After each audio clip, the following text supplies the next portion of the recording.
जो लड़े हैं, जो पैदा हुआ और जन्म होत आधा हरे ज्वान भय धन छीन और अंत समय शमशान पे सिर पर लाठी दी। वो लड़का या तो राजी राजी दे दे या फिर गैर राजी देना पड़ेगा।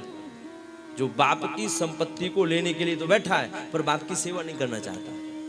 धन तो चाहिए पिता के द्वारा, पिताजी के पास 1 करोड़ रुपया है, उसमें तो सब बच्चों की दृष्टि है, लेकिन पिता दुखी भी है, पिता का स्वास्थ्य भी गड़बड़ है, पिता की सेवा भी करनी है, इस पर किसी की दृष्टि नहीं। वह लड़का होता है, वो पुत्र नहीं होता।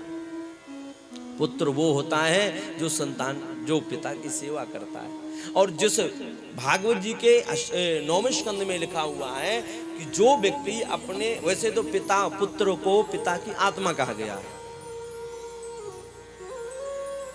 पुत्र कौन होता है? बोले पिता की आत्मा होता है।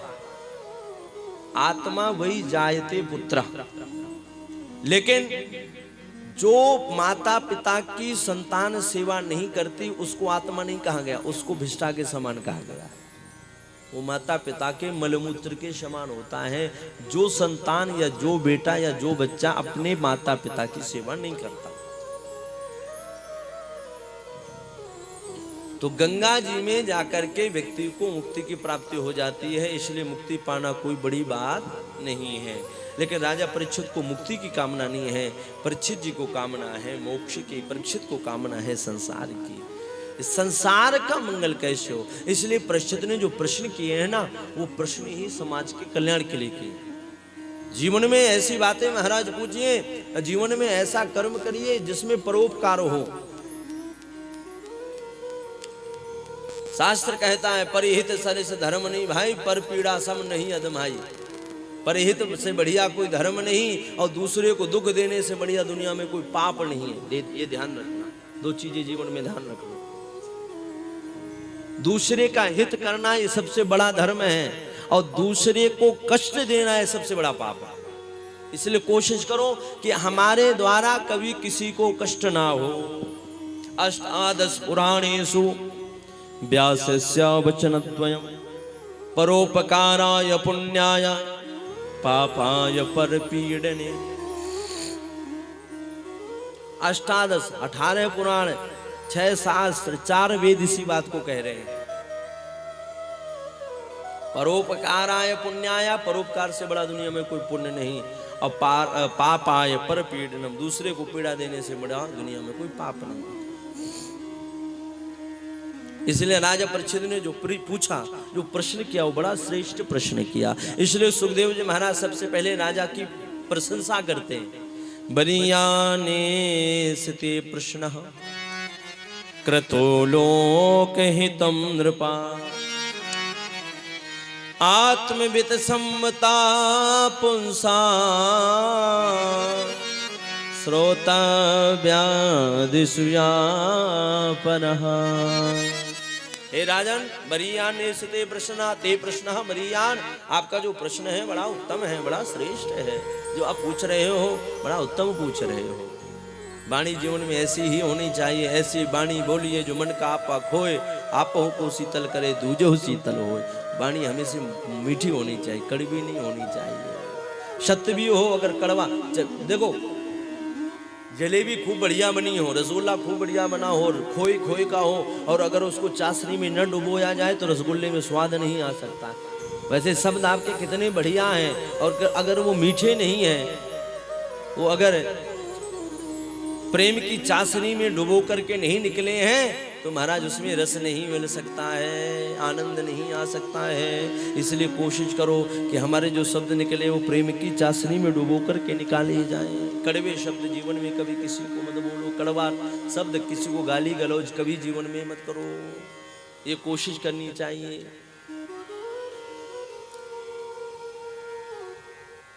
बहुत से लोग होते हैं महाराज, उनका स्वभाव ही होता है कड़वा बोलना। एक व्यक्ति एक गांव में रहता था, उसने बेचारे ने बड़ी मेहनत के साथ घर बनवाया। मन में विचार किया पूरा गांव में सबसे बढ़िया उसका घर बना, बढ़िया पूरी जो फैसिलिटी शहरों जैसी थी। सबने उसकी प्रशंसा करी। जो कोई उस घर को देखे सब कहें देखो सत्य को जीवन में ध्यान रखो, सत्य भी हो तो मीठा होना चाहिए, शब्द मीठे हो। मीठे शब्द को अगर मीठे शब्द को लेकर के सत्य को कहोगे तो सामने वाला व्यक्ति बड़े प्रेम से समझ जाएगा। सत्य अगर कड़वे शब्दों में कहा जाएगा तो व्यक्ति जो है नहीं समझेगा। उसी बात को राम जी कहते थे, तो राम जी की बात को सुनकर के श्री परशुराम जी महाराज झुक जाते थे। और वही शब्द जो है जब लक्ष्मण जी बोलते हैं तो लक्ष्मण जी के जब शब्द निकलते हैं तो क्रोध से भर जाते हैं। शब्द एक ही है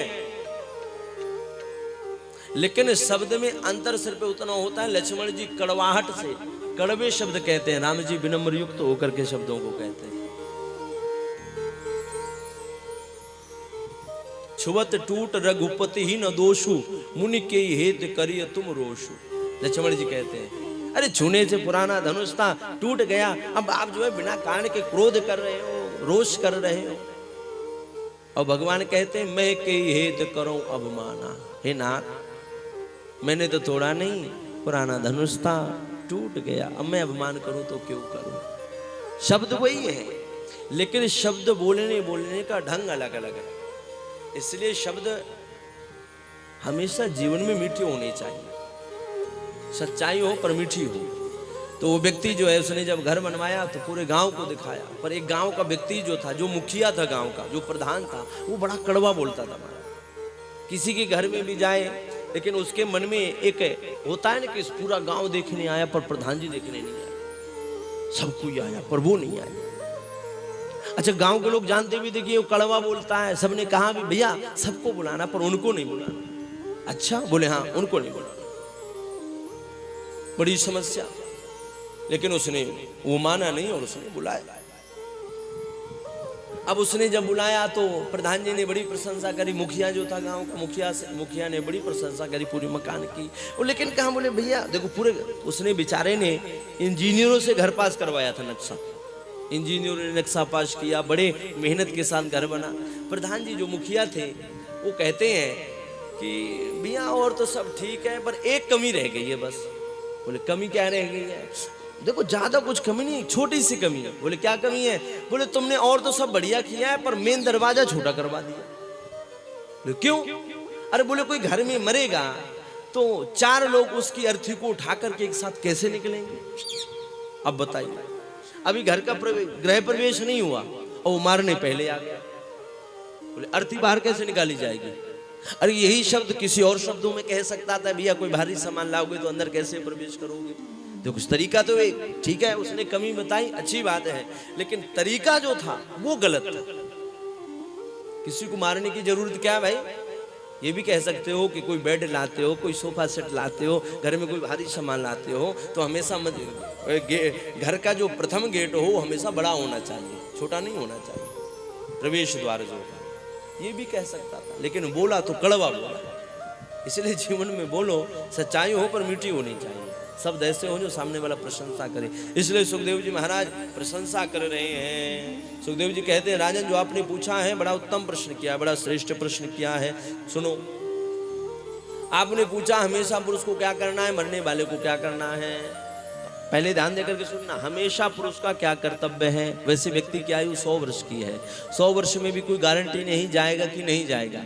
सतयुग में 1 लाख वर्ष की होती थी, द्वापर में 10,000 वर्ष की, और त्रेता युग में द्वापर में 1,000 वर्ष की, और कलयुग में 1 जीरो चला गया तो मात्र 100 वर्ष की रह गई। भागवत के 12वें स्कंद में वर्णन है, 12वें स्कंद में, कि जब घनघोर भयंकर कलयुग आ जाएगा, पाप अधिक बढ़ जाएगा, मात्र आयु व्यक्ति की 10 वर्ष की रह जाएगी। कितने वर्ष की? 10 वर्ष की। 10 वर्ष में विवाह भी हो जाएगा, बूढ़ा भी हो जाएगा, सब कुछ हो जाएगा महाराज, मर भी जाएगा। एक बार तिवारी जी हम एक न्यूज देख रहे थे, उसमें एक न्यूज वाला कह रहा था कि 50 से 100 साल में विज्ञान लगाया है कि मुर्दे व्यक्ति को जीवित किया जाएगा। अब उस बताओ, और आज कुछ मूर्ख ऐसे भी हैं जिन्होंने बॉडी को फ्रिज के अंदर रख भी रखा है। दुनिया में ऐसे 6-7 लोग हैं जिनकी बॉडी, मरा हुआ शरीर आज 100 वर्षों से, 50 वर्षों से, 60 वर्षों से फ्रीजर के अंदर रखा हुआ है महाराज। और वो इस आशा में रखा हुआ है कि कोई ऐसा विज्ञान आएगा जिससे जो है मुर्दा को जीवित किया जाएगा। दुनिया में सब कुछ हो सकता है पर मरे हुए को जीवित कोई नहीं कर सकता है। ये सब मूर्खता है उनकी, और मूर्खता से ज्यादा कुछ है ही नहीं है ऐसा कोई विज्ञान। हाँ, नासा का विज्ञान हमेशा अंतरिक्ष की खोज में लगा रहता है। विदेश का एक विज्ञान है नासा, वैज्ञानिकों का विज्ञान, वो हमेशा मृत्यु और जीवन की खोज में ही लगा हुआ है। वो हमेशा अंतरिक्ष की खोज करता है कि आखिर कौन सी ऐसी शक्ति है जो सारे विश्व को चला रही है। मरने के बाद व्यक्ति जाता कहाँ है, मरने के बाद व्यक्ति जो शरीर छूट गया कौन सी चीज है जिसके कारण जीव जीवित रह रहा है, और जैसे वो निकल गया तो व्यक्ति मर जाता है। खोज में तो लगे हैं पर आज तक इस बात का पता ही नहीं जीवन में कर पाए।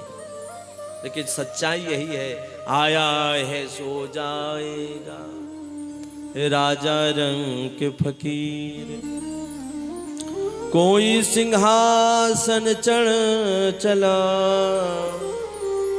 कोई बंधा जंजीर। आया है सो जाएगा राजा रंग फकीर, कोई सिंहासन चढ़ चला, कोई बंधा जंजीर। जो आया है दुनिया में भैया उसको एक न एक दिन जाना ही जाना है। कि रहना नहीं देश बिराना है, यह संसार झारे और झाकर आग लगे बर जाना है। रहना नहीं देश बिराना है, यह संसार कागज की पुड़िया बूंद पड़े गल जाना है। रहना नहीं देश बिराना है, यह संसार कांटों की वारी उलझ उलझ मर जाना है। इसलिए कहते कबीर सुनो भाई साधु, कहते कबीर सुनो भाई साधु, सतगुरु नाम ठिकाना है। रहना नहीं देश बिराना है। भैया हम सब परदेशी हैं, सब यात्रा कर रहे हैं। जिसकी जहाँ यात्रा पूरी होती है व्यक्ति वहाँ उतर जाता है। न कोई किसी के साथ उतरता है न कोई किसी के साथ जाता है। कई बार हम लोग यात्रा कर रहे होते हैं ना गाड़ी वगैरह, कई बार अच्छे लोग मिल जाते हैं। अच्छे लोग मिले तो यात्रा बड़ी आसान हो जाती है, आपस में बातें करते करते चले जाते हैं। अब बातें करने का मतलब ये नहीं है कि अगर तुमको इलाहाबाद उतरना है तो तुम चित्रकूट जा करके उतरो। तुम्हारा स्टेशन इलाहाबाद में है तो इलाहाबाद ही उतरोगे, उसके साथ चित्रकूट नहीं जाओगे। क्यों? और न वो तुम्हारे साथ इलाहाबाद उतरेगा, वो अपना चित्रकूट जाएगा, तुम इलाहाबाद उतर जाओगे। बस यही संसार की लीला है। हम सब यात्रा कर रहे हैं, सब यात्री मिलते हैं। माता पिता रूपी यात्री मिले सबसे पहले, फिर पत्नी रूपी यात्री, भाई रूपी, बहन रूपी, आदि आदि यात्री मिलते जाते हैं। पत्नी रूपी यात्री मिल गई, पति बच्चे रूपी यात्री मिल गए, बच्चे मिले, फिर माता पिता रूपी यात्री स्टेशन आया तो उतर गए, चले गए। फिर थोड़ा सा व्यक्ति रोया, फटफटाया। फिर इसके बाद जब नया खिलौना हाथ में आ गया, बच्चों को देख करके उसमें मन उसका लग गया, फिर रोना गाना भूल गए। बस यही संसार की हकीकत है और कोई हकीकत नहीं। इसलिए रहना नहीं देश बिराना है। आज हम कहाँ रुके हैं? पटेल जी के घर में रुके हुए हैं। अब हम 7 दिन तक तो बढ़िया प्रेम से रुकेंगे, बढ़िया सेवा भी होगी। अब हम सोचे कि वो घर हमारा हो जाए तो होने वाला नहीं। हो जाएगा? नहीं होगा भैया। 10 दिन रुक लो, 15 दिन रुक लो, महीना भर रुक लो। अब सोचें कि पूरा जो है जीवन यहीं बिता दें तो रुकने वाले नहीं है, क्योंकि परदेसी हैं। या तो राजी राजी या फिर गैर राजी पटेल जी जबरदस्ती खाली करवा दें, महाराज वृंदावन के लिए प्रस्थान कर। यही सच्चाई है भैया। या तो राजी राजी खाली कर दो। ईमानदारी तो इसी में है कि अपना जो है जैसे 7 दिन पूरे होते हैं तो 6वें दिन ही हम पूरा सामान पैक कर लेते हैं। ईमानदारी इसी में है, होशियारी इसी में है कि स्टेशन आए उससे पहले सावधान हो जाइए जीवन में। हाँ, स्टेशन आने वाला है, सावधान हो जाइए। 50 की आयु हो गई, 40 पार कर गए, 50 हो गई, बच्चों के विवाह शादी आदि सब निपट गया, सावधान हो जाओ, भगवान का भजन करना शुरू कर दो।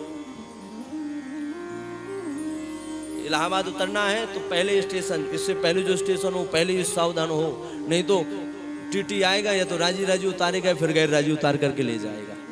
और लेकर के सीधा जो है कारागार में डाल देंगे। इससे पहले यमराज रूपी टीटी आए और जबरदस्ती उतारे, जीना झपटी करे, सावधान हो जाओ, यमराज की टीटियों का दर्शन ही न करना पड़े, है ना। जीवन में भगवान के पार्षदों का दर्शन हो जाए। कोई सिंहासन चढ़ चला, कोई बंधा जंजीर, सिंहासन में चढ़ करके जाए, जंजीरों में बंद करके ना जाए। अच्छा, व्यक्ति को कहो, किसी किसी व्यक्ति को तो बड़ी आसानी से बात समझ में आ जाती है, पर किसी किसी को समझाना बड़ा कठिन होता है। एक बार एक व्यक्ति को कबीरदास जी ने कहा, भैया भजन करो भजन करो भजन। महाराज भजन ही तो करना है, बस विवाह हो जाए। विवाह हो गया, अब भजन कर। महाराज भजन ही तो करना है, का दो बच्चे हो जाएंगे। बच्चे हो गए, अब भजन कर। महाराज भजन ही तो करना है, बस बच्चे बड़े हो जाएंगे। बच्चे बड़े हो गए, कबीरदास जी ने कहा, अब भजन कर। महाराज बच्चों का विवाह और हो जाए, ये सेटल हो जाए, और जो है इनकी नौकरी वोकरी लग जाए, विवाह इनका भी हो जाए। बच्चों का विवाह हो गया, भैया अब तो भजन कर ले। व्यक्ति क्या कहता है, महाराज भजन ही तो करना है, बस नाती पोते और हो जाए। अब नाती पोते हो गए, नाती पोतों के बाद अब उनकी चिंता लग गई, ये भी अपने अपने घर में जो है सेटलमेंट हो जाए, इनका भी विवाह हो जाए, इनकी नौकरी लग जाए। अब ब्याज से ज्यादा, मूल से ज्यादा ब्याज प्यारी हो गई। लेकिन भजन जीवन में नहीं किया, फिर जैसा आया वैसा ही चला गया। कबीरदास जी ने क्या देखा कि जिस व्यक्ति को मैंने कहा था भजन कर, जब जाने लगे तो आज उस व्यक्ति को लेकर के लोग चले जा रहे हैं। राम नाम सत्य है, राम नाम सत्य है, राम नाम सत्य। बचपन में बताया खेल कूद सत्य है, जवानी में बताया अर्थ काम सत्य है, बुढ़ापे में बताया धराधाम सत्य है, और जब हम जीव मर करके चला तब बताया गया भैया राम नाम सत्य है। जब बताना चाहिए, जब तो बताते नहीं हो। इसी बात को देखो, सुखदेव जी इसी बात को सिद्ध करते हैं। हे राजन, तुम चाहते हो जीव का कल्याण कैसे हो, तो जो बात मैं तुमसे कहने जा रहा हूं, ये बनी बनाई बात नहीं कहूंगा, या किसी की कही हुई बात नहीं कहूंगा। इस बात को बड़े बड़े योगियों ने प्रूव्ड किया है, बड़े बड़े योगियों ने सिद्ध किया है। अच्छा, मार्केट में जब कोई दवाई आती है ना, तो पहले उसका ट्रायल किया जाता है। जब वो दवाई ट्रायल हो जाएगी, सिद्ध हो जाएगी, तब उस दवाई को जो है मार्केट में भेजा जाता है। क्यों तिवारी जी, ऐसे ही होता है? बताते जाना, ऐसे ही होता है ना। जब MBBS वगैरह की जो पढ़ाई होती है, तो पहले जो बच्चों को जो पढ़ाई लिखाई में क्या करते हैं, वो मेढक वेढक को सिलना उलना सिखाते हैं, वो सब करते हैं। फिर जो है वो जब सर्जन बनता है, तब जो है मनुष्य को सीना सीखता है। तो पहले कोई भी दवा हो, पहले उसको ट्राई किया जाएगा किसी अन्य वस्तु या किसी अन्य जीवों में, फिर जाकर के वो मनुष्यों के लिए भेजी जाती है। तो इस बात को पहले ट्राई किया है। किसने ट्राई किया है? बोले बड़े बड़े योगियों ने ट्राई किया है। कौन सी दवा है समाज के कल्याण के लिए, जीव के कल्याण के लिए कौन सी दवा है? तो सुखदेव जी कहते हैं योगी नाम नृपनिर्णीतम हरे नामानुकीर्तनम।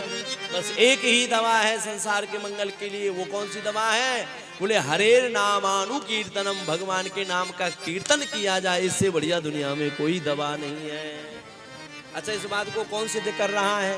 बोले योगी नाम, बड़े बड़े योगी सिद्ध कर रहे हैं। बड़े कौन से योगी? बोले भगवान शंकर जैसे महान योगी इस बात को सिद्ध करते हैं। उमा कहूँ मैं अनुभव अपना, उमा कहूँ मैं अनुभव अपना, हे उमा कहूँ मैं अनुभव अपना, उमा कहूँ मैं अनुभव अपना। भगवान शंकर कहते हैं हे उमा, जो मैं कह रहा हूँ ये मेरा अपना अनुभव है। अब देखो, व्यक्ति का अनुभव कभी झूठ नहीं बोलता है। सुनी सुनाई बात झूठी हो सकती है, लेकिन अनुभव कभी जीव का झूठ नहीं बोलता है। सत्य हरि भजन जगत सब सपना, सत्य हरि भजन जगत सब सपना, सत्य हरि भजन जगत सब सपना, सत्य हरि भजन जगत सब सपना। बात को महाराज भगवान शंकर कह रहे हैं, सत हरि भजन जगत सब सपना। अगर संसार में कुछ सत्य है तो बोले भगवान का नाम ही सत्य है। और यही मेरा अनुभव है, भगवान के नाम के सिवा कोई दुनिया में औषधि नहीं जो भवरोग को नष्ट कर सके। किसी के पास जाकर के कोई ये कह दे कि जा तेरा दुख दूर हो जाएगा, वो एक बात अलग है, लेकिन शांति जब ही आपको मिलेगी जब भगवान का नाम लोगे।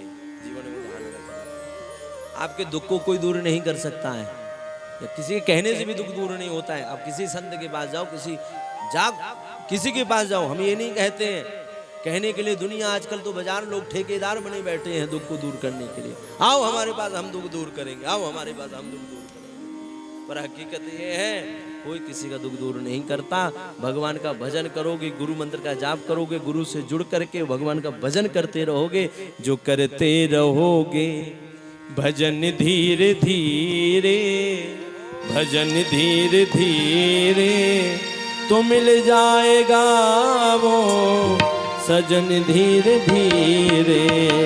जो करते रहोगे भजन धीरे धीरे, भजन धीरे धीरे, सभी लोग आइए, तो मिल जाएगा वो सजन धीरे धीरे।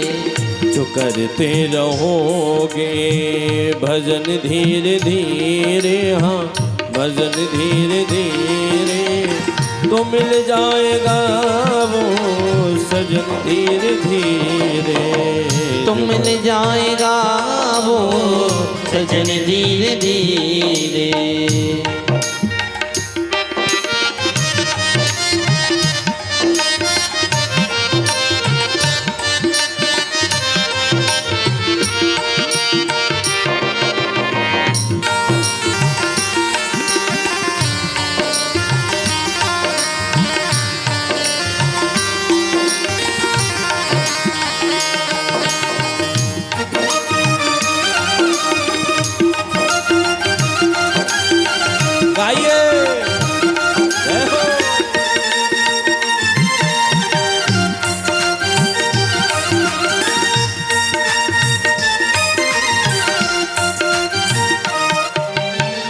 अगर उनसे मिलने की दिल में तमन्ना, अगर उनसे मिलने की दिल में तमन्ना, अगर प्रभु से मिलने की दिल में तमन्ना, अगर प्रभु से मिलने की दिल में तमन्ना, दिल में तमन्ना, अगर प्रभु से मिलने की दिल में तमन्ना, जय हो। अगर प्रभु से मिलने की दिल में तमन्ना, करो शुद्ध अंता करण धीरे धीरे, करो शुद्ध अंता करण धीरे धीरे।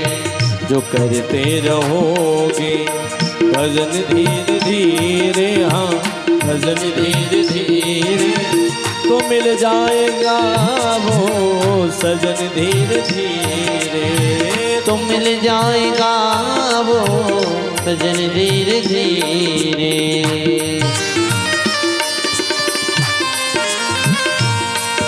काली सेवा करते हुए सभी कहिए भगवान, गाइए।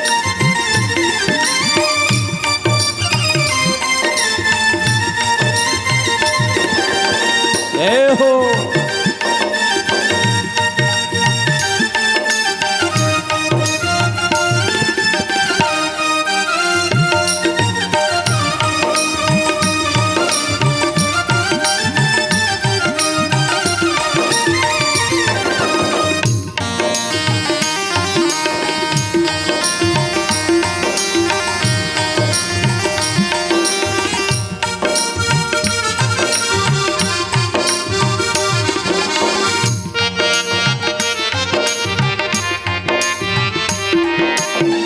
कोई काम दुनिया में मुश्किल नहीं है, कोई काम दुनिया में मुश्किल नहीं है, कोई काम दुनिया में मुश्किल नहीं है, कोई काम दुनिया में मुश्किल नहीं है।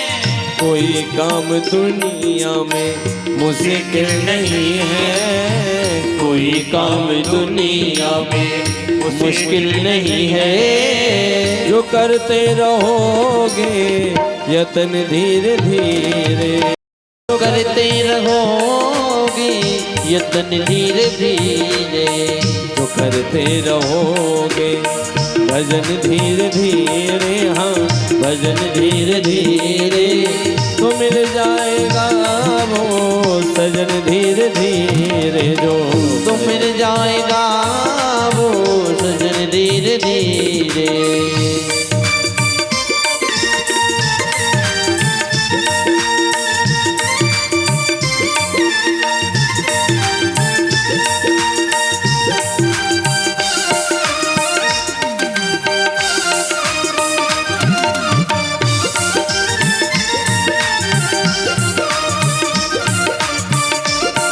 और भगवान कैसे मिलेंगे?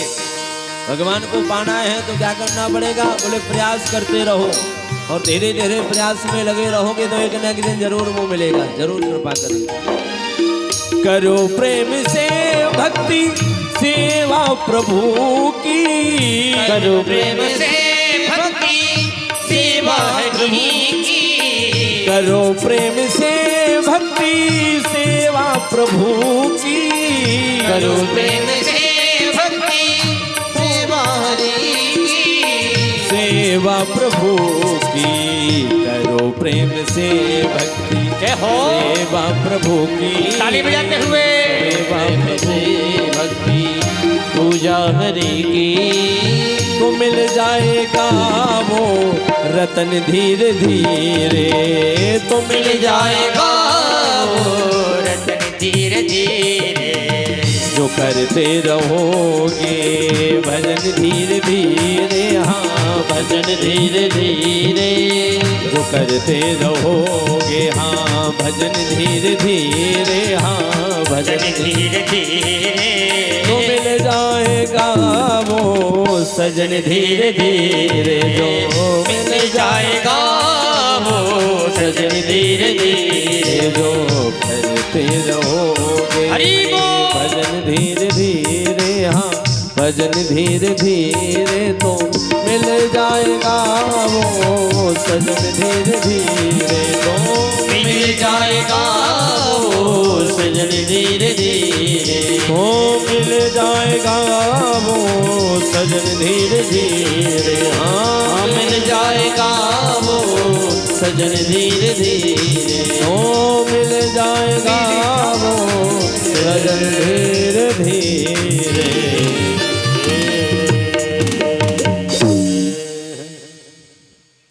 जो करते रहोगे भजन धीरे धीरे, भजन धीरे धीरे, तो मिल जाएगा वो सजन धीरे धीरे, जो करते रहोगे। इसी बात को काकभूषुंडी जी कहते हैं कि निज अनुभव अब कहाँ हूँ खगेसा, निज अनुभव अब कहाँ हूँ खगेसा, निज अनुभव अब कहाँ हूँ खगेसा, निज अनुभव अब कहाँ हूँ खगेसा, बिनु हरि भजन ना मिटाही कलेसा, बिन हरि भजन ना मिटही कलेसा, निज अनुभव अब कहूँ खगेसा, बिनु हरि भजन। हे पंक्षीराज गरुण सुनो, मेरा अपना ये अनुभव है कि बिना हरि के भजन के जो है, हेलो हेलो, बिनु हरि भजन न मिटहि कलेसा, भगवान के बिना हरि के भजन के जो है जीव के जीवन के कलेश नहीं मिट सकते हैं। इसलिए भैया भजन करते रहिए, कल्याण जीव का होता रहे। कुछ भक्तों ने गौशाला के लिए दान राशि दी है, मैं उनका नाम लेता रहूँगा और आप सब मिलकर के एक बार जोरदार तालियों से उनका स्वागत जरूर करिएगा। राम सखी माता जी पूरा मुक्ति से 501 रुपए गौ माता की सेवा में, इनके लिए जोरदार तालियां। बेबी प्रजापति पूरा मुक्ति से 501 रुपए, इनके लिए भी एक बार जोरदार तालियां। नेहा मौर्य पूरा मुक्ति से 101 रुपए, इनके लिए भी जोरदार तालियां। श्रुति देवी शर्मा इन्होंने जो है 501 रुपए दिए, इनके लिए भी जोरदार तालियां। ये भमौरी रोड से हैं। और रवि केशरवानी जी ने 101 रुपए, इनके लिए भी जोरदार तालियां। बेबी सोनी इन्होंने भी दिए हैं 101 रुपए, इनके लिए भी जोरदार तालियां। पूरा मुक्ति थाना के पीछे से सबके लिए बहुत बहुत आभार, बहुत बहुत साधुवाद।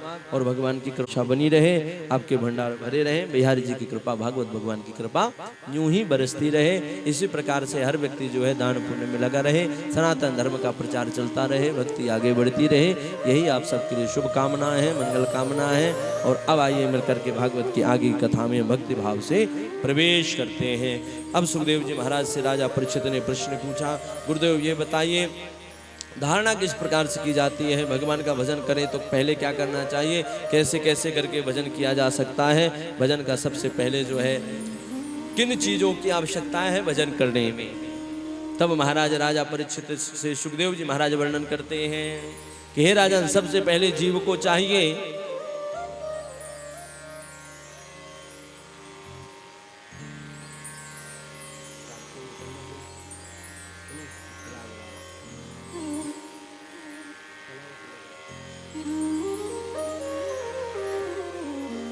जब प्रश्न किया है तब सुखदेव जी महाराज उत्तर देते हैं, जितासनो जित श्वासो जित संगो जितेन्द्रियः स्थूले भगवतो रूपे मनः संधारये धिया। सुखदेव जी कहते हैं, हे राजन, सबसे पहले साधक को चाहिए जितासनो, अपने आसन को जीते। देखो, आसन सिर्फ शारीरिक मुद्रा का नाम नहीं है, ये सिर्फ शारीरिक मुद्रा नहीं है। आसन जो है ये मानसिक मुद्रा का नाम है। आसन से सिर्फ शरीर की मुद्रा नहीं की जाती, इसको मानसिक मुद्रा भी कहते हैं। मन पर नियंत्रण करने के लिए आसन करना चाहिए, आसन की बड़ी आवश्यकता है।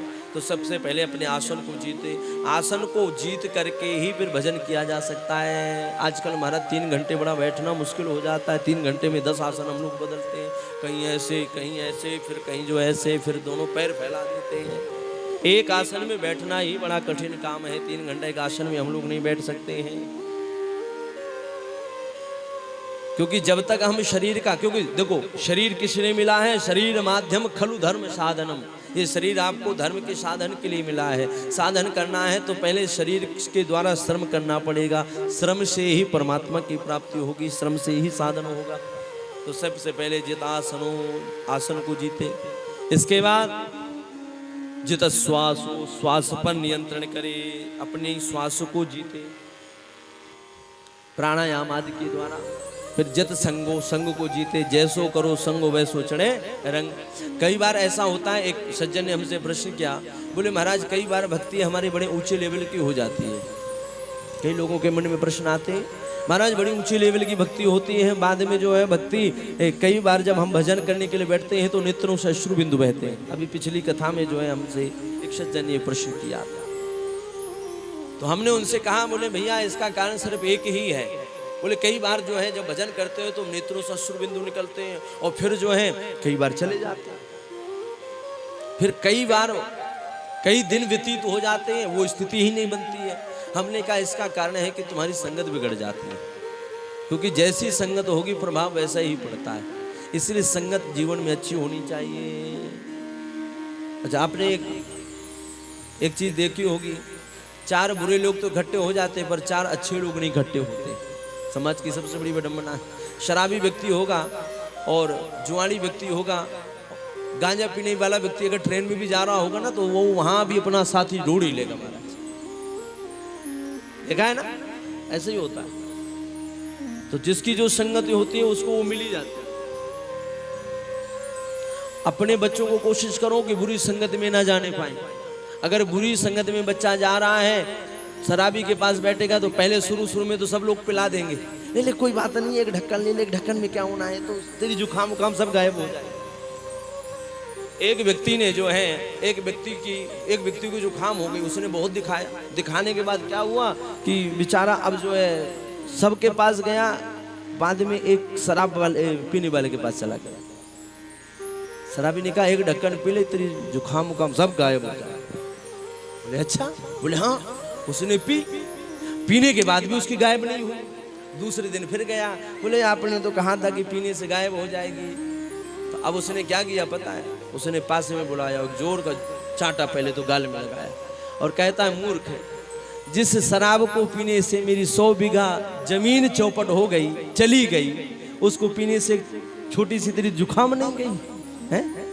जिसको पीने से मेरी 100 बीघे जमीन चली गई, उसको पीने से तेरी छोटी सी जुकाम नहीं गई। तो शुरू में व्यक्ति को जब लत लगानी होती है ना, तो व्यक्ति जो है आदत बिगाड़ने के लिए बच्चों को पहले पिलाना शुरू कर देता है, और जब वो पीना सीख जाता है तो फिर कोई नहीं पिलाता। इसलिए संगत हमेशा जीवन में अच्छी करिए, संगत को सुधारने का प्रयास करिए। एक बार एक सच्ची रियल घटना आपको सुनाए। दिल्ली के पास एक महिला रहती थी, तिवारी जी, रियल घटना है, ये हरियाणा की। उसका बेटा विदेश में रहता था, गांव की बुढ़िया थी, गांव में रहती थी, और गांव की बुढ़िया महाराज, अब बच्चा जो है विदेश गया तो अपने साथ माँ को ले गया। होती इच्छा होती है एक बार बेटा मुझे भी दिखा दे, मैं भी देखना चाहूँ कैसो विदेश है। माने कि कोई बात है ना, चल मेरे साथ, चल तुझे दिखा के लाता हूँ। अब गांव की भोली भाली बुढ़िया, अब जब वो विदेश में गई तो माने कि विदेशों में तो सब फ्लैट छोटे छोटे, जैसे मुंबई किसी रहनी होती है वहाँ तो कोठियाँ मकान तो अलग से मिलते नहीं, फ्लैट होते हैं। अब वो बेचारी सोसाइटी में रह के परेशान हो जाए, फ्लैट के अंदर घुस करके। बेटा तो ड्यूटी में चला जाए और माँ घर में रहे। माने कि बेटा एक काम कर, नेक हमें भी कोई ऐसा पार्क बताए दी कि जहाँ जाकर, विदेशों में मंदिर तो है नहीं ज़्यादा, वहाँ तो पार्क होते हैं घूमने वाले, लोग सत्संग नहीं वहाँ करते। जो आनंद आपको भारत की भूमि में मिल सकता है वो दुनिया में कहीं नहीं मिल सकता, ध्यान रखना। जो स्वतंत्रता हमारी भूमि में है वो दुनिया में कहीं स्वतंत्रता नहीं है, ध्यान रखना इस बात को। महाराज वो कौन सा है, किंग कौन, क्या नाम है तिवारी जी, वो कहाँ का राष्ट्रपति है? उत्तर कोरिया का। बिना उसकी इच्छा के व्यक्ति पेशाब नहीं कर सकता है महाराज। हाँ, बड़ा कर्रा शासन है उसका। आप देखो हमारे भारत में कितनी स्वतंत्रता है, कोई किसी के धर्म में बोले तो बोल सकता है, स्वतंत्र है ना। इससे बढ़िया स्वतंत्रता बताओ कहाँ दी जा सकती है आपको? कोई किसी को भी अपमानित कर सकता है। आजकल देख लो, लोग उंगली उठा रहे शास्त्रों पर, उसके साथ भी कुछ नहीं किया जा रहा है। लोग रामायण को जला भी रहे हैं। अब बताओ ये ऐसी स्वतंत्रता कहीं आपको मिल सकती है? वहां महाराज माइक नहीं बजा सकते हो, हाँ, परमिशन लेनी पड़ेगी बिना उसके आदेश को। अब हमारे भारत में देखिए जगह जगह भागवत हो रही है, जगह जगह रामायण हो रही है, जगह जगह सत्संग हो रहा है, कुछ भी करते रहिए, हर व्यक्ति स्वतंत्र है भागवत में, इस भारत की भूमि में। तो भारत जैसा आनंद दुनिया में कहीं विश्व में नहीं है। इसलिए बड़े भाग्यशाली हो कि भारत की भूमि में जन्म लेकर के आए हो, और भारत की भूमि में भी उत्तर प्रदेश में जन्म लेकर के आए हो, ये परम सौभाग्य की बात है, ये ध्यान रखना। उत्तर प्रदेश, उत्तर, जहां हर बात का उत्तर छिपा हो वही उत्तर प्रदेश है हमारा, है? जहां दुनिया का हर एक उत्तर मिलता है वही उत्तर प्रदेश है। अच्छा, भगवान राम और कृष्ण का भी जन्म जहां हुआ है वही उत्तर प्रदेश है। इसी भूमि में भगवान राम का भी जन्म हुआ, भगवान कृष्ण का भी जन्म हुआ। ऐसे उत्तर प्रदेश में आप लोगों का जन्म हुआ है। अब बताइए इससे बढ़िया परम सौभाग्य जीवन का क्या हो सकता है कि भारत भूमि में, उत्तर प्रदेश की पावन भूमि में आप लोगों का जन्म हुआ है, और उस भूमि में बैठ करके ऐसा आनंद, ऐसा सत्संग आप कर रहे हैं। तो ये आनंद हर जगह नहीं है, ध्यान रखना इस बात को। ये आनंद इस भारत भूमि में ही है।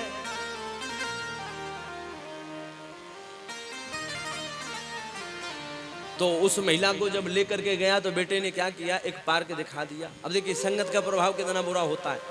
जब वो शुरू में गई तो साड़ी पहन करके, हाथ में चूड़ी चाड़ी पहन करके, चूड़ियाँ बेचारी पहन ली, मांग में सिंदूर भर रखा है, गले में मंगलसूत्र पड़ा हुआ है, पैरों में बिछिया पहन रखी है, पैरों में जो है पायल पहन रखी है, सारा श्रृंगार उसने कर रखा था।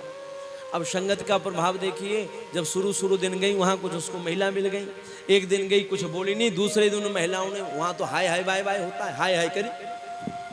अब जब वो हाय हाय वहां किया तो वो अपने बेटे के पास आई और आकर के कहती है, बेटा एक बात बता, राम राम राम राम राम, हमारे यहाँ तो जब कोई मर जाए जब हाय हाय करें, ये तो जीते जी हाय हाय कर रही है।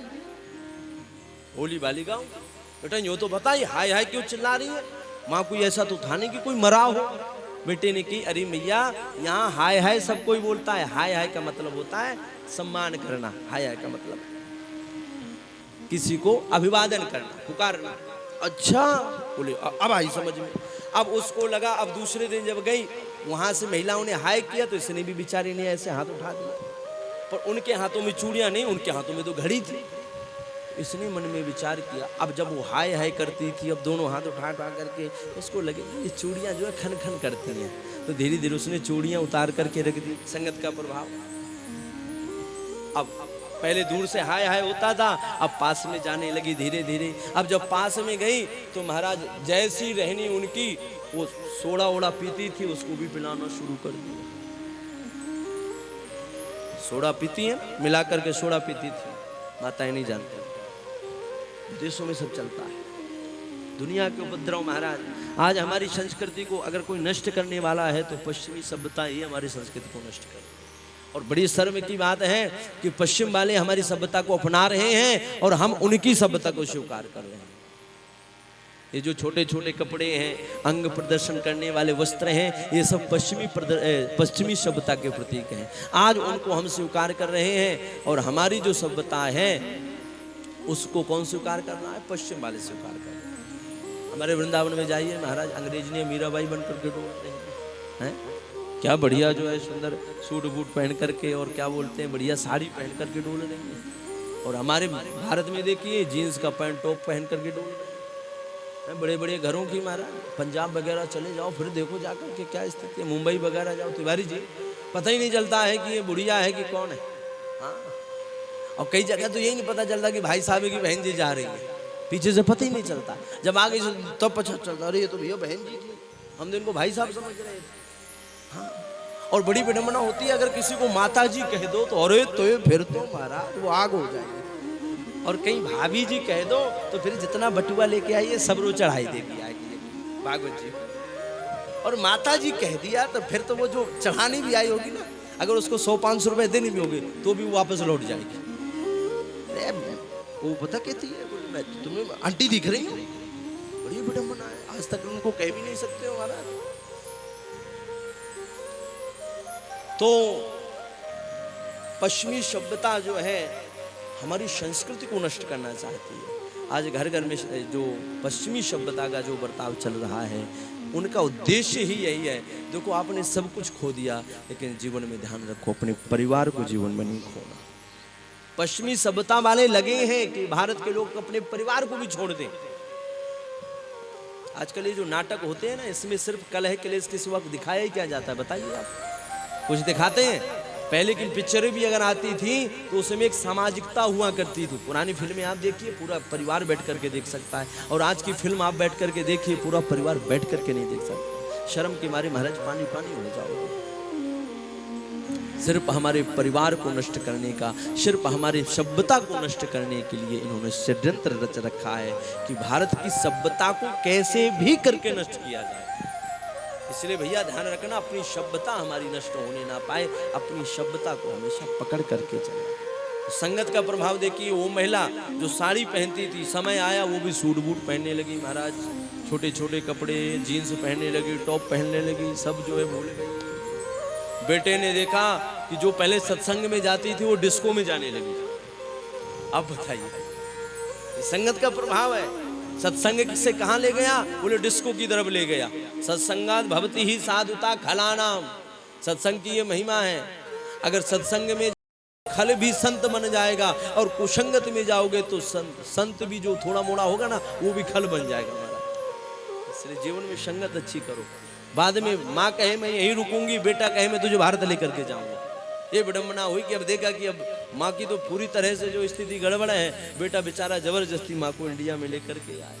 ये रियल घटना आपको बता रहे हैं। तो संगत का इतना बड़ा प्रभाव पड़ता है। इसलिए जीवन में ध्यान रखो, संगत आपके बच्चों की अच्छी होनी चाहिए। जिता सुनो जित श्वासो जित संगो जितेंद्रिय। तीसरा है अपनी इंद्रियों पर नियंत्रण रखिए। मन रसगुल्ला मांगे तो रसगुल्ला ही नहीं तुरंत दे देना है उसको। रसगुल्ला दो, कैसे दो? बोले पहले भगवान को समर्पित करो, फिर बाद में उसको रसगुल्ला दीजिए। इंद्रियों पर नियंत्रण होना चाहिए। इंद्रियां हर जगह नहीं जानी चाहिए, ये भी ध्यान रखना। इंद्रियों को अगर आपने वश में कर लिया, इंद्रियों को वश में करना इतना आसान नहीं है। इसके लिए अर्जुन जैसा योगी कहता है, चंचलम ही मना कृष्णा प्रमाथि बलभद्रणम। हे प्रभु, मन बड़ा चंचल है, बस में कैसे करें? तो भगवान ने कहा अभ्यास है न तो कौनते या वैराग्येण च गृह्यते। अभ्यास से इसको वश में किया जा सकता है, और कोई साधन नहीं, और कोई उपाय नहीं है। इसके बाद बताया कि फिर इसके बाद जब ये चारों वश में हो जाए, फिर धीरे धीरे भगवान का चिंतन करे, भगवान के पहले चरणों का ध्यान करे, भगवान के चरणों में पाताल का दर्शन करे। भगवान के जो पंजे होते हैं ना, ये पाताल का स्वरूप है। इसमें भगवान का पाताल का दर्शन के। रसातल जो है भगवान के जो पंजों के ऊपर जो गांठें होती हैं, उसमें रसातल का दर्शन करे। जो भगवान की जांग है, यही महाराज तलातल है। 14 भुवन विराट पुरुष के पूरे शरीर में विराजमान है। सत्यलोक, तपलोक, भुवनलोक, महालोक, जनलोक, तपलोक, ये सब जो है भगवान का जो ललाट है, यही भगवान का तपलोक है। मस्तक जो है भगवान का, ये भगवान का जो है सत्यलोक है। भुजाएं जो है, यही जो है इंद्रियां, वे देवता हैं। जो मुख है, ये ब्राह्मण हैं। जो भगवान के हाथ हैं, ये क्षत्रिय हैं। आदि आदि जो है, इस प्रकार से भगवान के स्वरूप का चिंतन करना चाहिए। और सबसे पहले जब भी दर्शन करने जाते हो, तो पहले भगवान के चरणों का दर्शन हो, फिर भगवान के घुटने का हो, फिर भगवान के कमर का हो, फिर भगवान के वक्षस्थल का हो, फिर भगवान के ठोड़ी का हो, फिर भगवान की नासिका का हो, फिर भगवान के चेहरे का दर्शन करना चाहिए। डायरेक्ट जाकर भगवान का दर्शन नहीं करना। इस पद्धति से भगवान का दर्शन करें, इस पद्धति से भगवान का ध्यान करना चाहिए। इसके बाद ये पूछा, कौन सी देवता की पूजा करने से किस वस्तु की प्राप्ति होती है? देखो, कलयुग का व्यक्ति है, स्वार्थ से जुड़ता है भगवान से, तो ये भी बताया गया है। अगर आपको ब्रह्म तेज की आवश्यकता है तो बृहस्पति की पूजा करो, इससे ब्रह्म तेज बढ़ेगा। इंद्रियों की पुष्टि चाहिए तो इंद्र की सेवा करो। संतान की प्राप्ति चाहिए तो अपने पितरों की सेवा करो। पितरों की कृपा से जिस घर में संतान नहीं होती, अगर घर के पितर प्रसन्न हो जाते हैं तो उस घर में संतान की उत्पत्ति होती है। धन की ज्यादा इच्छा है तो वरुण देवता की सेवा करो। अगर किसी बच्चे की बुद्धि मंद हो और उसका मन पढ़ाई में ना लगता हो, तो उसको भगवान शंकर के ऊपर जो है दुग्ध मिला करके, ये शिव महापुराण में काफी विधान बताए गए हैं, उसकी हम चर्चा नहीं करेंगे, लेकिन इसकी थोड़ा सा चर्चा बताएंगे कि गाय का दूध मिला करके, और गाय का दूध कौन सा? देशी गाय का दूध हो। आगे के थनों को निकाल करके गाय के दूध को मिश्रित करके उसमें चीनी मिला करके भगवान शंकर को चढ़ाने से बच्चे की बुद्धि जो होती है वो तीव्र हो जाती है, बुद्धि बढ़ती है, विद्या की प्राप्ति होती है। देसी गाय के आगे के थन के जो थन होते हैं ना, उसका दूध गौ माता के ऊपर, वो भगवान शंकर के ऊपर कच्चा दूध हो, उसमें चीनी मिलाकर भगवान को चढ़ाइए। और किसी व्यक्ति को अगर किसी के पति पत्नी में प्रेम होता है, ज्यादा कलह होता है, क्लेश होता है, घर में शांति नहीं रहती है, तो उसको एक काम करना चाहिए, लाल पुष्प का रस निकाले। लाल पुष्प का रस निकाल करके भगवान शंकर को और माता पार्वती के ऊपर चढ़ाए। लाल पुष्प जैसे गुलाब का फूल है, ये गुलाब का फूल लाल होता है, आजकल हम उसको गुलाब जल भी कह सकते हैं। गुलाब जल ले, और गुलाब जल ले करके सोमवार को या प्रदोष के दिन भगवान शंकर को चढ़ाने से पति पत्नी में शांति, दोनों पति पत्नी जाएं और जाकर भगवान शंकर को और माता पार्वती के चरणों में चढ़ाएं, उसका थोड़ा थोड़ा सा पान करें, उनको नेत्रों में लगाएं। एक आसन में बैठकर किस कर्म को करने से घर में शांति हो जाती है, पति पत्नी में लड़ाई खत्म हो जाती है और प्रेम बढ़ता है। माता पार्वती की इस प्रकार से पूजा और आराधना करने से। और जिसको ये हो कि कुछ सब कुछ मिल जाए, तो अकामा सर्व कामो वा मोक्ष काम उदार दिहि तीव्रेण भक्ति योगेना यजेत पुरुषम परम। जिसकी मन में ये कामना है कि सब कुछ की प्राप्ति हो जाए, सब कुछ मिले, तो फिर उसको क्या करना है? उसको भगवान कृष्ण की पूजा करनी, राम की पूजा करनी। राम कृष्ण की पूजा करिए, जो मन में कामना रखोगे आपकी वह कामना भगवान पूरी कर देगा। फिर कुछ भी मांगने की जरूरत नहीं, अपने आप सब कुछ प्राप्त, सब कुछ मिल जाएगा आपको। इसके बाद महाराज प्रश्न किया भगवान किस प्रकार से सृष्टि करते हैं। तब सुखदेव जी महाराज वर्णन करते हैं, राजन जो आपने प्रश्न किया है यही प्रश्न एक बार महाराज विदुर जी ने मैत्री मुनि से किया था। सृष्टि विषयक प्रश्न हुआ, भगवान किस प्रकार से सृष्टि करते हैं। विदुर जी महाराज भी इसी प्रश्न को श्री मैत्री मुनि से करते हैं। देखो जब भगवान सृष्टि करते हैं तो सबसे पहले भगवान की नाभि से कमल प्रकट होता है, ब्रह्मा कमल से ब्रह्मा की उत्पत्ति होती है। उस ब्रह्मा को 10,000 वर्ष तक तपस्या करने का भगवान आदेश देते हैं। ब्रह्मा जी तपस्या करते हैं, तब भगवान ब्रह्मा को 4 सिर प्रदान करते हैं, नाम विधाता प्रदान करते हैं। आते हैं और आकर के भगवान जो है चतुश्लोकी भागवत का भगवान ने ब्रह्मा जी को उपदेश किया है। चतुश्लोकी भागवत का उपदेश इसलिए किया ताकि कहीं ब्रह्मा को ये मोह ना हो जाए कि इस सृष्टि का निर्माण मैं कर रहा हूँ। भगवान इस चतुश्लोकी भागवत में एक ही उपदेश करते हैं ब्रह्मा जी को, अहमेवा समेवाग्रे नान्यद यद शद सत्परम पश्चादहम यदेतच्चायो वसिष्येत सोऽस्म्यहम् ऋतेर्थम यत् प्रतीयेता न प्रतीयेत चात्मनि तद विद्यादात्मनो मायाम यथा भाषो यथा तमा। देखो भगवान कहते हैं हे ब्रह्मा अहम एव शमेवाग्रे, इस दुनिया में मेरे सिवा न कुछ पहले था न कुछ है और ना ही कुछ रहेगा। संसार में सिर्फ मैं हूँ, ये सारा ब्रह्मांड जो है मुझसे ही उत्पन्न होता है। देखो हमारा भागवत कहता है, हमारे शास्त्र कहते हैं, हमारा सिद्धांत कहता है कि सबसे पहले ये सारा ब्रह्मांड एक गोले अंडे के समान होता है। जब वो अंडा विदीर्ण होता है तब सारे ब्रह्मांड की उत्पत्ति होती है, उससे भगवान नारायण का प्रादुर्भाव होता है।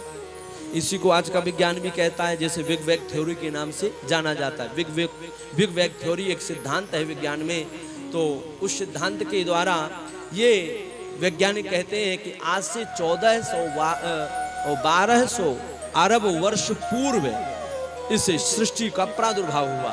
एक अंडा पैदा हुआ और उस अंडे को फोड़ा गया, विदीर्ण हुआ, उससे सारा ब्रह्मांड प्रकट हुआ।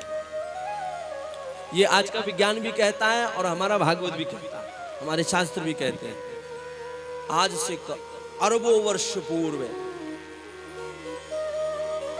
अंडे के आकार से अंडा विदीर्ण हुआ, उससे सारे ब्रह्मांड की उत्पत्ति हुई है। भगवान ने जो है 25 तत्वों को उत्पन्न किया।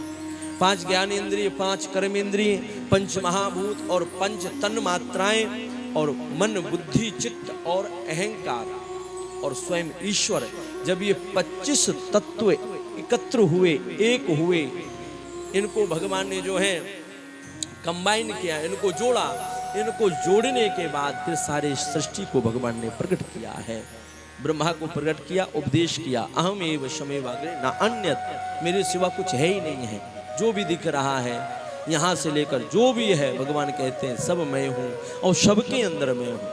नान्यद यद सद सत्परम पश्चाद हम यदेतच्चा यो विशेषेत सोऽस्म्यहम् ऋतेर्थम यत् प्रतीयेता ना प्रतीयेत चात्मनि। भगवान कहते हैं जो भी प्रतीत हो रहा है संसार, ये सारा जगत जो है सब मिथ्या है, झूठा है। भगवान कहते हैं अगर कोई सत्य है तो सिर्फ मैं सत्य हूँ। देखो भगवान इसलिए ब्रह्मा को उपदेश करते हैं कि कहीं ब्रह्मा को ये मोह ना हो जाए कि ये मेरे द्वारा सृष्टि बनाई गई है, क्योंकि मोह हो जाना ही व्यक्ति का जो है विनाश को निमंत्रण दे देता है। कहीं मोह ना हो ब्रह्मा को, इसलिए भगवान उपदेश कर रहे हैं ब्रह्मा को। कहीं ये मत समझ लेना कि मैं बना रहा हूं। भगवान कहते हैं मैंने ही तुझे उत्पन्न किया है, मैं ही तुझे बनाने वाला हूं। इसलिए जीवन में ध्यान रखो, कभी इस बात का अहंकार ना करो कि मेरे द्वारा ये हो रहा है या मैं ये कर रहा हूं। एक बार एक बैलगाड़ी के नीचे कुत्ता जा रहा था। देखो करने कराने वाला परमात्मा है। एक बार एक बैलगाड़ी खड़ी थी, उसके नीचे कुत्ता खड़ा हो गया। अब कुत्ता जब खड़ा हुआ, किसान आकर के बैलगाड़ी के ऊपर बैठा, कुत्ते के मन में चलने का भाव आ गया। जैसे कुत्ता चला, अचानक भगवान की कृपा की बैलगाड़ी भी चल गई। कुत्ते के मन में आया मैं रुक जाऊं, तो बैलगाड़ी भी रुक गई। फिर कुत्ता चला, बैलगाड़ी फिर चल गई। फिर कुत्ते ने सोचा अब मैं चलूंगा ही नहीं, तो बैलगाड़ी जाएगी ही नहीं। उसने सोचा कि मैंने ही उसको उठा रखा है। अब लेकिन अब क्या हुआ, बैलगाड़ी तो निकल गई लेकिन कुत्ता खड़ा का खड़ा रह गया। तब उसने देखा कि उसके ऊपर जो बैलगाड़ी थी वो तो निकल गई। तब उसको आभास हुआ कि भैया मैं तो वैसे ही अभिमान कर रहा था, उसको चलाने वाला तो कोई और ही है। वैसे भैया दुनिया में अभिमान मत करिए, क्योंकि चलाने वाला तो परमात्मा है। हम सोचते हैं हम नहीं रहेंगे तो संसार कैसे चलेगा, मेरी पत्नी कैसी रहेगी, मेरे बच्चे कैसे रहेंगे, इनकी परवरिश कौन करेगा। जब व्यक्ति आता है तो भगवान सारी व्यवस्था करके उसको भेज देते हैं। सबकी व्यवस्था भगवान करते हैं। कोई किसी के लिए ना यहाँ दुनिया में आता है, ना कोई किसी के लिए यहाँ कोई कुछ करता है ना। आप नहीं थे तब भी भगवान की जो लीला थी, आप नहीं थे तब भी ये दुनिया थी, आप हैं तो भी दुनिया, आप नहीं रहोगे तो भी ये दुनिया रहेगी। इसलिए भगवान जो है ये उपदेश कर रहे हैं, हे ब्रह्मा मोह नहीं करना, क्योंकि ये सारी दुनिया मैंने बनाई है, मेरे द्वारा ही प्रकट हो रही है। अच्छा, इसके बाद भगवान ने क्या किया, ब्रह्मा जी को प्रकट किया। ब्रह्मा के द्वारा सारी सृष्टि का निर्माण हुआ है। 4 युग बनाए गए। 4 युगों को अलग अलग महाराज ब्रह्मा जी ने आयु प्रदान की है। कलयुग को 4,32,000 दी, त्रेता को, द्वापर को 8,64,000, त्रेता युग को 12,96,000 और सतयुग को 17,28,000 आयु प्रदान करी। कितनी आयु दी है सतयुग को? सबसे बड़ी आयु है सतयुग की। सबसे पहले जो मनुष्यों की उत्पत्ति हुई, सनक सनंदन सनातन सनत कुमार की उत्पत्ति हुई।